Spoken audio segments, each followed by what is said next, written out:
¿Cómo están a todos? Buenos días, buenas tardes y buenas noches. Depende del momento en el que ustedes estén viendo este programa. El día de hoy vamos a abordar un tema muy importante para los bolivianos, la economía.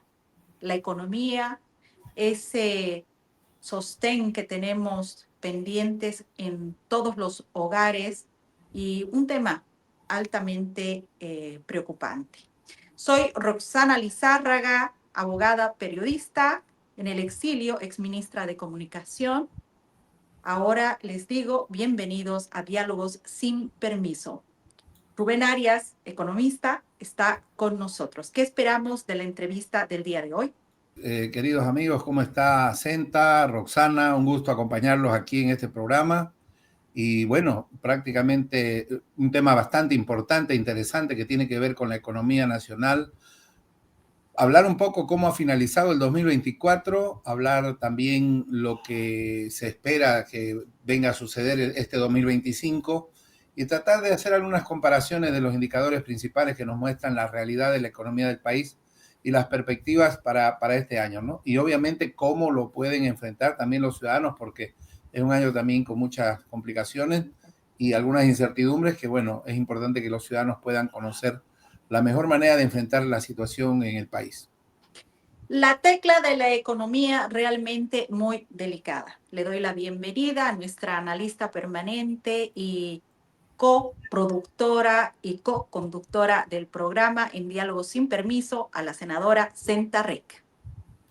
Gracias, querida Roxana. Un placer volver a iniciar nuestro ciclo del año 2025 de este programa Sin Permiso.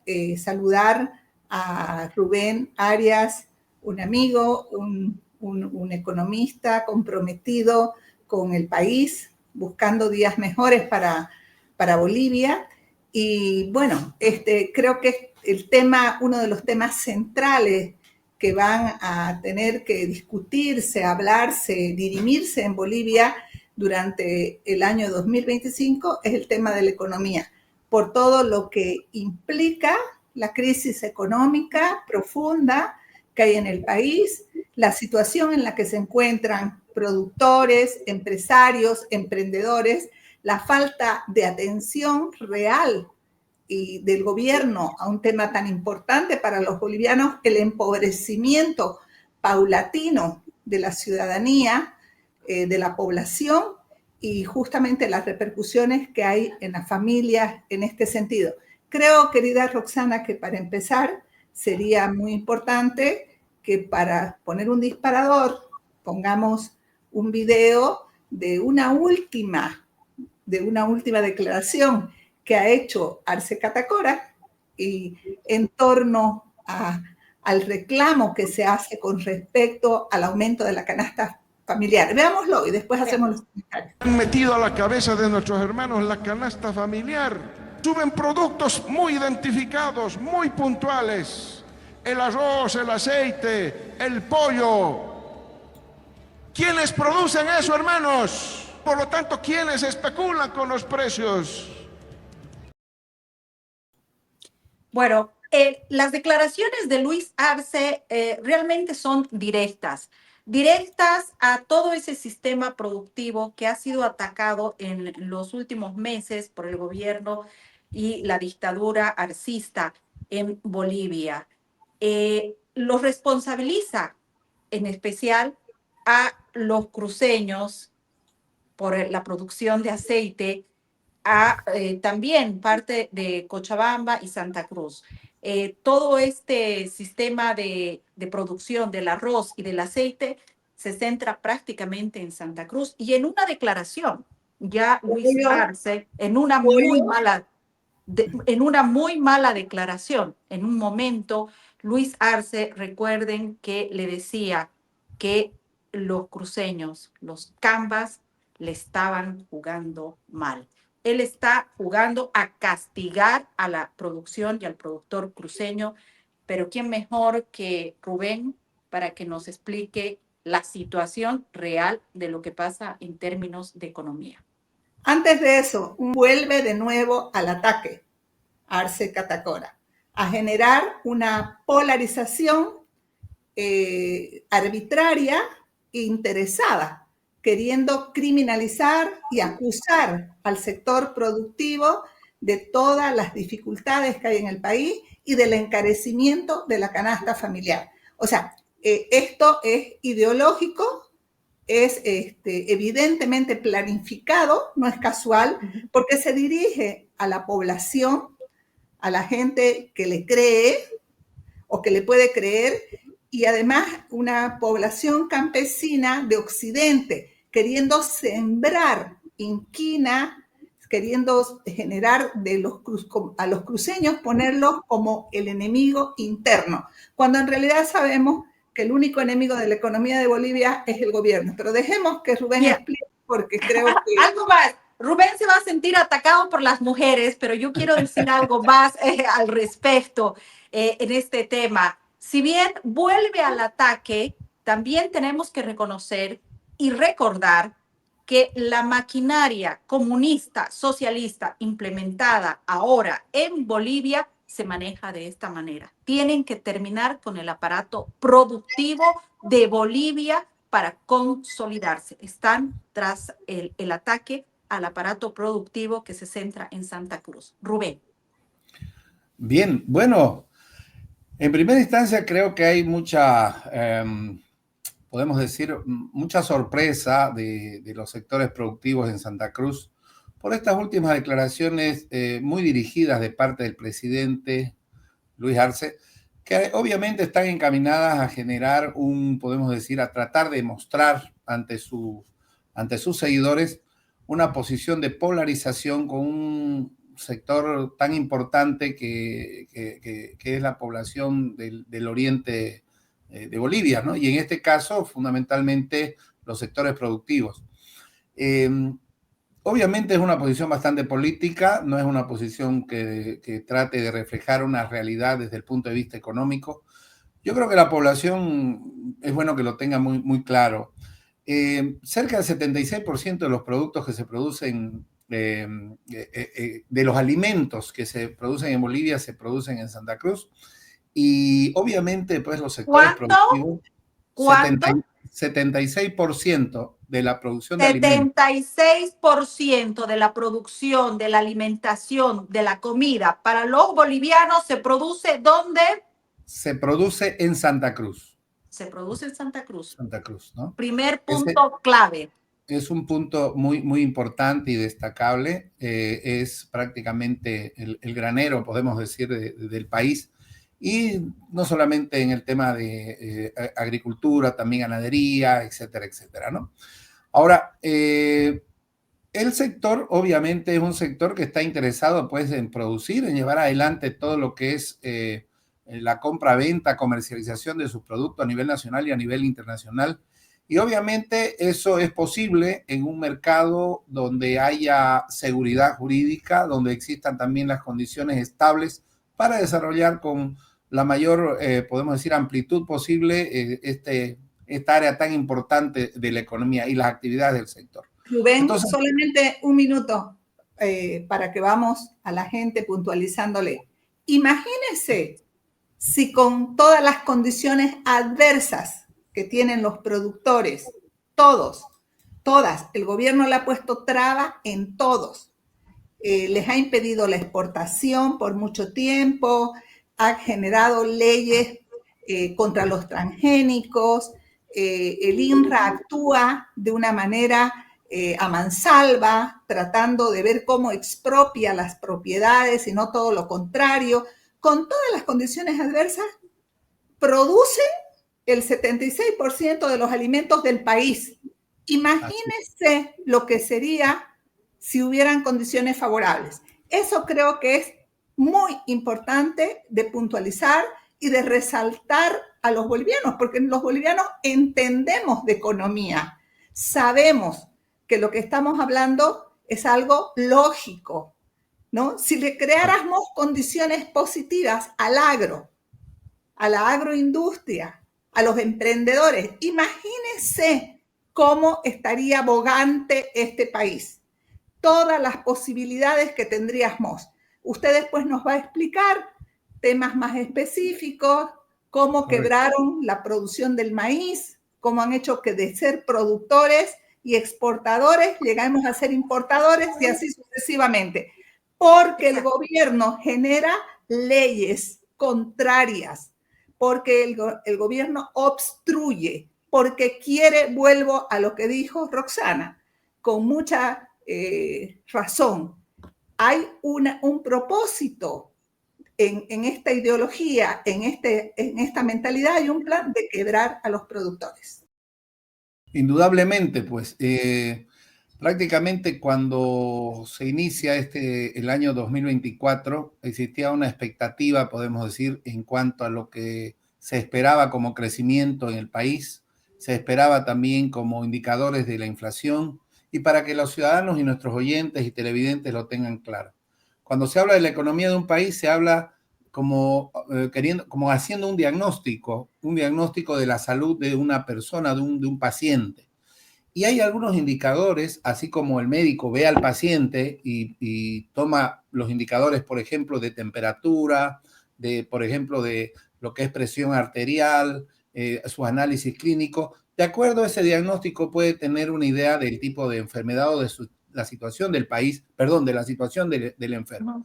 En el caso de un país también tenemos algunos indicadores que nos permiten conocer la salud de un país. Esos indicadores son, por ejemplo, la inflación, el crecimiento del Producto Interno Bruto, el nivel de desempleo, el nivel de las exportaciones, el tema que tiene que ver con el déficit fiscal o superávit fiscal. Entonces, existen algunos parámetros que nos permiten conocer cuál es la salud económica de un país. ¿Cómo estaría la economía en este momento, Rubén? ¿Cómo está? A ver, podemos ver algunos cuadros, creo que usted ha preparado, ¿no, sí, Rosanita? Ahí. Sí.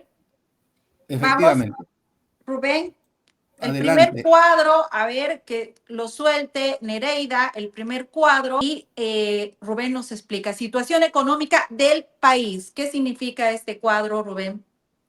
Bueno, cuando vemos nosotros este cuadro, es un cuadro preparado por una fundación muy importante aquí en el país, que nos muestra cuál es la percepción de los ciudadanos respecto a la situación económica del país finalizando este año 2024. Casi el 50% de los ciudadanos tienen una percepción de que la situación económica del país está muy mala. Nos encontramos en una situación económica realmente dramática, lo plantea el 50% de los ciudadanos, y fíjense ustedes cómo casi el 30% la considera muy mala, o sea, un extremo. Podemos decir de que el 80% de la población boliviana percibe que la economía nacional se encuentra prácticamente deteriorada y en una mala situación. Esto nos dice mucho. Nos dice que hay una población que no ve una esperanza desde el punto de vista de la situación económica del país. No nos olvidemos que empezamos el 2024 considerando de que íbamos a tener una inflación, por ejemplo, que no iba a superar, íbamos a tener un crecimiento del 3%, que exacto, íbamos a tener una inflación que no iba a superar el 4%. 4%, exacto. Por ejemplo, esos eran los datos que se tenían al inicio del 2024, y a lo largo del 2024 se han empezado a dar situaciones que prácticamente han mostrado la realidad de la economía del país. Al observar este segundo cuadro, estamos viendo nosotros el presupuesto general del Estado, cómo ha ido variando a partir del año 2010 y cómo este presupuesto ha ido creciendo paulatinamente, donde tenemos un presupuesto general del Estado para el año 2025 proyectado de 296.000 millones de bolivianos. Si lo que se ha disparado. Para la gente, para que nos entienda, ¿qué significa este crecimiento y qué significa esa línea roja? ¿Qué significa que se nos haya disparado el presupuesto general del Estado este 2025? Bueno, la economía ha crecido, obviamente. Si la comparamos con el año 2010 al 2025 son 15 años, tenemos una economía obviamente que ha crecido, ¿no? Estamos hablando de aproximadamente, si lo convertimos en dólares, de 43.000 millones de dólares es nuestro Producto Interno Bruto, ¿no? Podemos decir, en realidad estamos dentro de ese tipo de movimiento económico como país, y se proyecta para este año 2025 estos 296.000 millones de bolivianos como presupuesto. Eso nos muestra que obviamente nuestro presupuesto también se ha incrementado considerablemente, pero también más cuadros más adelante vamos a poder observar. ¿De dónde van a salir, Rubén, ese presupuesto? El dinero, primero, creo que así brevemente es importante decir a qué se destina gran parte de ese presupuesto, cómo está destinado y pagar a los funcionarios públicos. Y esos ingresos, ¿de dónde va el Estado a echar mano? O sea, el país produce como para tener este presupuesto. El gobierno tiene en las arcas esta posibilidad, porque creo que de manera así muy sencilla le tenemos que hablar a la población, de mostrarle la situación real de nuestra economía. Bien, nuestra economía tiene un problema principal que se llama el déficit fiscal. ¿Qué significa el déficit fiscal? Significa que nuestro país gasta más de lo que recauda. Es decir, nuestro país tiene por impuestos, por otro tipo de ingresos, tiene una cantidad de dinero que le ingresa y sin embargo gasta más de lo que le ingresa. ¿Cuánto más gasta? Gasta aproximadamente el 11% más. Es decir, que tenemos un déficit fiscal que se encuentra dentro de ese porcentaje. ¿Cuánto es en dinero? Hablamos de 6.000 millones de dólares aproximadamente que nos falta cada año para poder cerrar las cuentas de manera equilibrada. Rubén, ¿por qué sucede esto? Sí. Porque tenemos nosotros un grueso de gastos, sobre todo en funcionarios públicos que están por el orden de los 600.000 funcionarios en el país. Uh-huh. Y eso significa de que una buena parte del presupuesto del país, es decir, por encima del 75, casi 80%, se va destinado a lo que es el gasto relacionado con el funcionamiento del Estado. Aquí este cuadro que estamos mirando en este momento nos muestra también la evolución de la deuda externa del país. Es decir, de qué manera sostiene el país este hueco financiero que tiene cada año. Lo sostiene a través de créditos. Es la única manera que ha encontrado este gobierno de poder salir, podemos decir, o poder tratar de hacer funcionar el Estado. Tienen una visión de prestamistas, es decir, de conseguir préstamos como de lugar para poder satisfacer ese aparato estatal prácticamente que viene a consumir el grueso del presupuesto. A ver, Rubén, yo quiero llegar a ciertas conclusiones porque quiero que la gente vaya entendiendo cómo se está manejando económicamente el gobierno del movimiento al socialismo, un gobierno populista que dice que ingresó diciendo que era para los pobres, etcétera. Bueno, en definitiva, lo que está haciendo es endeudar el país, está además echando mano de todos los recursos de los ingresos que hay sin producir nuevas, hacer inversiones favorables. Todas las inversiones, las empresas públicas que se han creado son deficitarias, son clientelares, solo actúa para tener una clientela. ¿Qué quiere decir? Partidarios, gente que trabaja para el gobierno, por el gobierno, que algunos subsisten creyendo que todo les viene de la mano del gobierno, de los bonos, del subsidio, del empleo que les dan. ¿Por qué? Porque quieren fidelizar, tener esa gente comiendo, como uno le da la comida a los gatos, como le da a los perritos, quieren tenerlo, que reciban esa dádiva. Comprando conciencias. Compra claro. Las conciencias de los bolivianos, por eso. Pero ¿cuál es el objetivo? El objetivo, quiero terminar, el objetivo es tener gente que vote para ellos, que crea que no puede tener un libre emprendimiento, que no tiene la posibilidad de tener mejoras económicas, que no puede aspirar a otra cosa, que no sea recibir todo del supuesto papá gobierno. Es una forma de tener sometida a la población.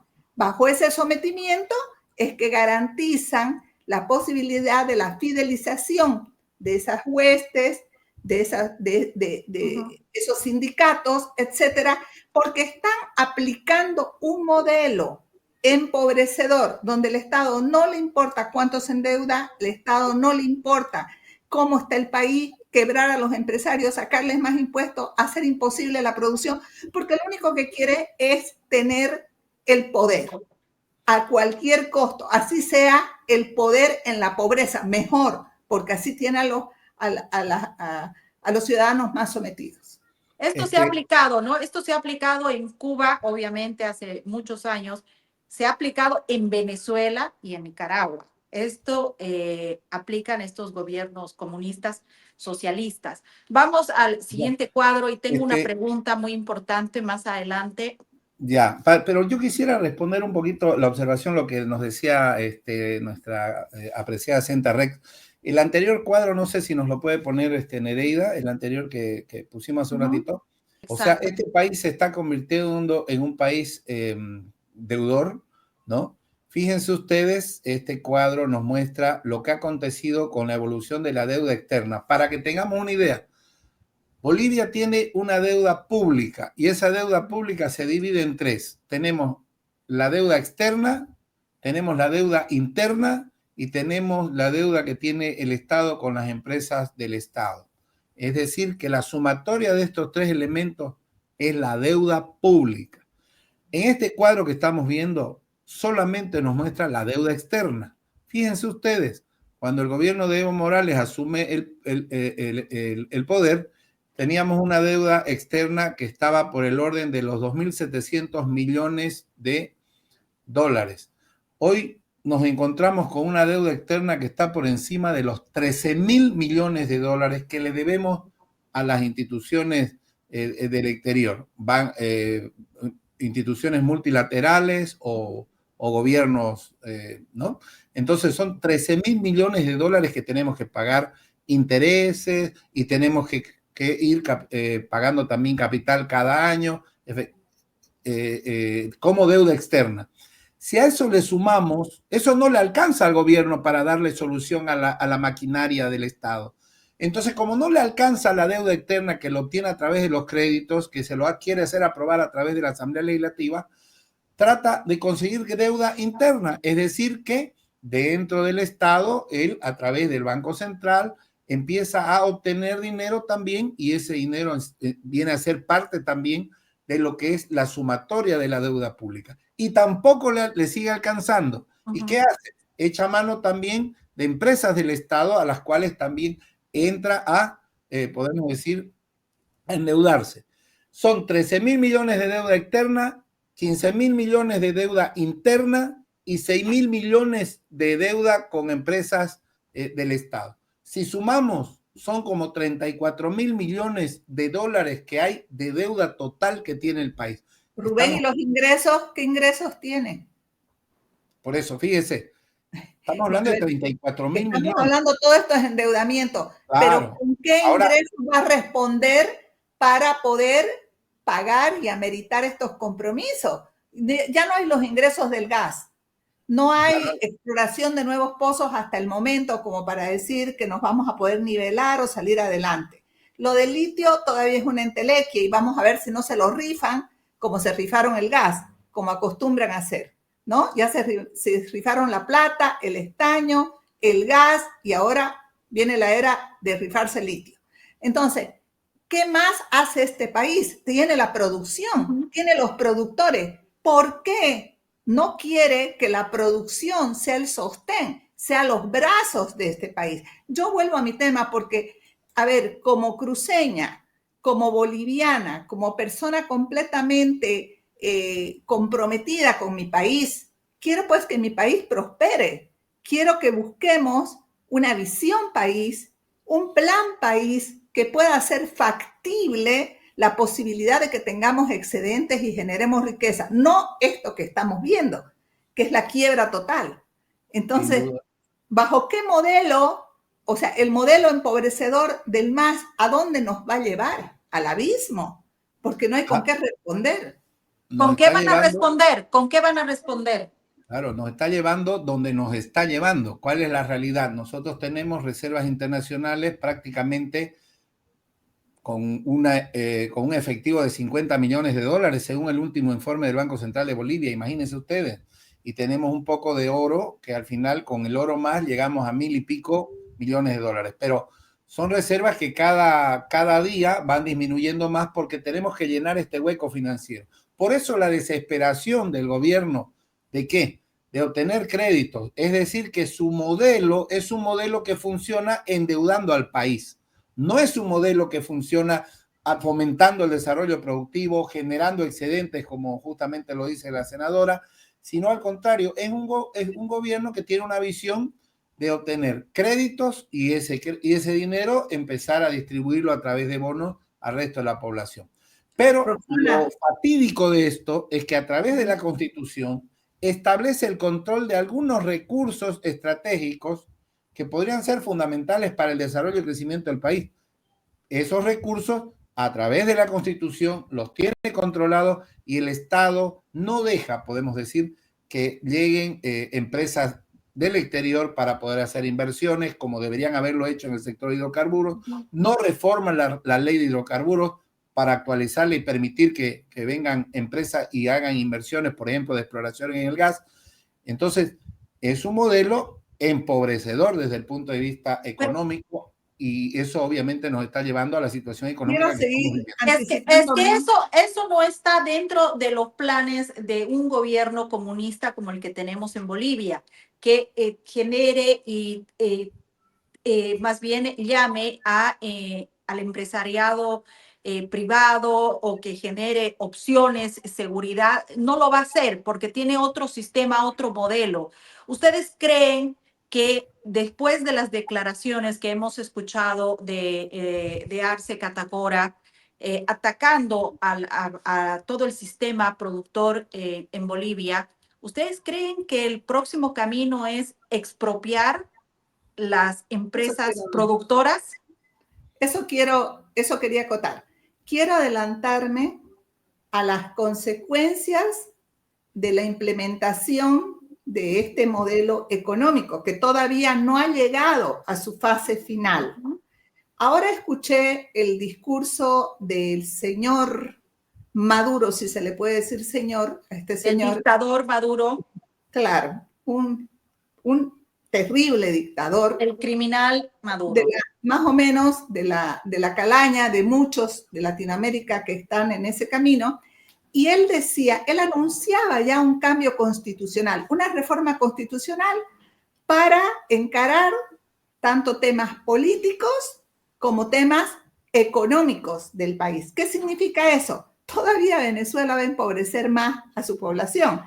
La implementación de su modelo no ha llegado a su fin. Y ahora, como su tiranía está identificada a nivel internacional, todo el mundo lo identifica como un tirano, se ha decidido a implementar ya el todo por el todo las consecuencias de la cubanización. Entonces, y estaba por eso Díaz-Canedo ahí, ¿no? Por supuesto. Y Ortega, los dictadores emblemáticos de estos regímenes. Entonces, ¿qué pasa en Bolivia? Estas declaraciones de Arce Catacora no son, por supuesto que no son fortuitas, responden a un plan. No es que él se inspira en ese discurso, sino que lo va de alguna manera posicionando. Dentro de su narrativa ha vuelto a que el Oriente y los productores son enemigos. ¿Por qué? Porque la implementación de la fase terminal del modelo es quebrar a los productores, expropiar las tierras, y la gente tiene que entender que la fase terminal de este modelo no afecta a los ricos, afecta a todos. Pero creo tu criterio, Rubén, me gustaría conocer a Rubén, el criterio de Rubén. ¿Existe la posibilidad de expropiar ya la productividad, las fábricas, la ganadería, las tierras, toda la producción de Santa Cruz? Lamentablemente, con la ley que ha sido aprobada por el gobierno de una manera, podemos decir, ilegal, y la está ejecutando a través del presupuesto general del Estado, hay artículos que le facultan al gobierno, obviamente, a expropiar, ¿no? Fábricas, tierras, etcétera, etcétera, etcétera, de cualquier persona que tenga una actividad productiva, ¿no? Bajo algunos criterios que son muy subjetivos, podemos decir, y van a estar sujetas, obviamente. Y que ellos los juzgan, además, ¿no? Claro, van a estar sujetas al modelo que nosotros conocemos, que es el que lleva adelante y que impera en Venezuela, ¿no? ¿Qué es lo triste y lo dramático? Cuando nos dicen, ¿de qué vive este país? Este país en este momento, la única forma, como lo está llevando adelante el gobierno de Arce Catacora, la única forma que tiene para poder más o menos sobrevivir es a través de créditos. ¿Por qué? Porque su modelo es un modelo donde ha paralizado y asfixiado al sector productivo, al sector formal, y prácticamente lo que le interesa es tener un control de algunas áreas importantes de la economía y a través de eso sojuzgar al pueblo boliviano. Y como no tienen medios de obtener, porque no tenemos ya venta de gas, no tenemos otro tipo de ingresos importantes, entonces, ¿qué es lo que hace? Tratar de buscar créditos para poder satisfacer lo que es la pesada carga del Estado. Y en lo posterior se van a farrear el litio. Pero listo. Totalmente, pues es más, ¿No? ha salido una denuncia de que en realidad hay un acuerdo con los chinos por una venta, podemos decir, de aquí a 50 años, o sea, esos son contratos que no están, no son de conocimiento público, pero ya se está empezando a denunciar de que en realidad el gobierno habría llegado a acuerdos con empresas chinas para poder llevar adelante esta explotación. En esos términos, fíjense ustedes, una explotación de 50 años. Entonces, esa es la realidad económica que vive el país a cargo de una administración deficiente, una administración poco técnica y una administración política, ¿no? Esa es la realidad. Y los créditos son un paliativo. Mientras tanto, no definan la implementación total de la fase terminal del modelo empobrecedor y tengan todo bajo control. Quiere decir, al pueblo reprimido, sin plata, sin posibilidad de reacción. Por eso es que no les importa de dónde van a obtener la posibilidad de repago, porque el que no piensa pagar, no le importa. Después las van a subastar las tierras, van a destruir las empresas que existen. O sea, solamente le importa la economía al que piensa pagar y de dónde va a obtener los recursos. Acá se ve, por eso es que hacen tanto hincapié en que se aprueben los créditos sin ninguna responsabilidad, porque no es su problema pagar las deudas, no es su problema que Bolivia reflote a través, sería bueno que los créditos sirvan para reflotar el país, no, mientras tanto quieren llegar a una elección donde nos sometan del todo, donde tengan la posibilidad de tomar la sartén por el mango, de tenernos reprimidos y encarcelados para poder subastárselo todo y tenernos sometidos. Esta no es una cuestión personal contra el movimiento al socialismo. Si hubieran implementado un modelo que sea factible, que lo vemos que nos da posibilidades, bueno, son diferencias políticas. Aquí ya no se trata solo de diferencias políticas, se trata de la posibilidad de la libertad, del respeto a las personas y esto que es un modelo creado para empobrecer y tener una toma total y sometimiento de... La dictadura de Arce, podríamos decir que la dictadura de Arce está cumpliendo y está realizando su trabajo al pie de la letra del modelo cubano. Eso es lo que nos deja, eso es lo que tenemos.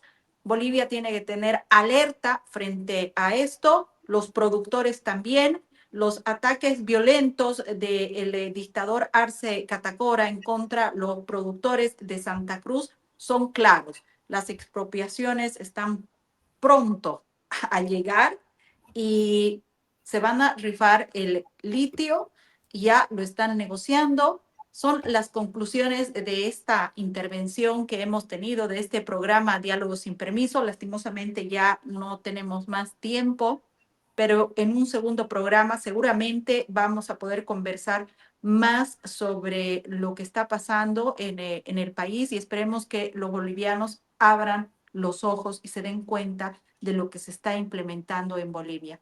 Rubén, tus últimas palabras. Sí, bueno, Lo que está sucediendo en este momento en el país es justamente esa intervención y no están esperando mucho, por si acaso. Recientemente lo que ha sucedido con el sistema financiero es algo dramático. Se le ha obligado, por ejemplo, al sistema financiero a que pueda reinvierta o podemos decir no saque sus utilidades. El 75% de sus utilidades las tiene que nuevamente reinvertir en el sistema financiero de manera obligatoria. Y el 6% de sus utilidades deben estar destinadas a, podemos decir, a actividades sociales, pero de manera obligatoria. O sea, se ha dispuesto del dinero ajeno de la gente, la banca financiera. De esa manera van a empezar a trabajar y ya están empezando a trabajar con otros sectores en el cual hay un intervencionismo directo y obviamente esto nos muestra de que no hay una seguridad jurídica para nadie, mucho más para el sector productivo. Lo que ha sucedido también con los arroceros, en la intervención de los ingenios arroceros, también. Lo que ha sucedido con la provisión de exportación de aceite, también. Entonces, hay un ataque sistemático a los sectores productivos.